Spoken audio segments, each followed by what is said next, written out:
The Midnight Rose is set in India 100 years ago in the last days of the British Raj.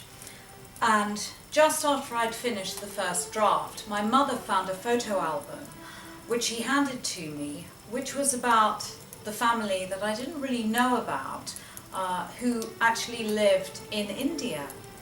And it was very strange because there are so many things and even names of characters that I discovered were part of my heritage.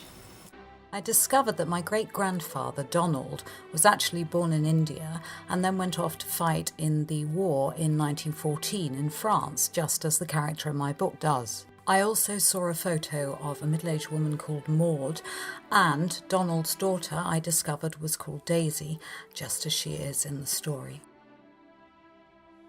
I knew that the research for this book was going to present a challenge, and I travelled to Jaipur in India and visited the Moon Palace and also the Rambagh Palace, where Anahita and Indy fictionally lived, and found myself lost in a completely different world.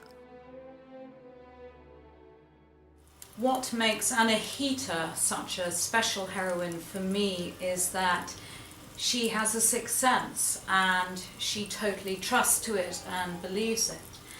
And when she is told that her son, her beloved 2-year-old son, has died, she never ever believes it, and she never gives up hope of finding him. The Midnight Rose is really a dual love story, one set in the present and one set very much in the past. And it's about ultimate belief in love.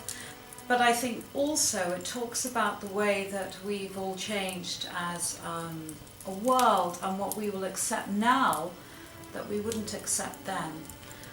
And I think probably out of all my books so far, it's definitely my favourite.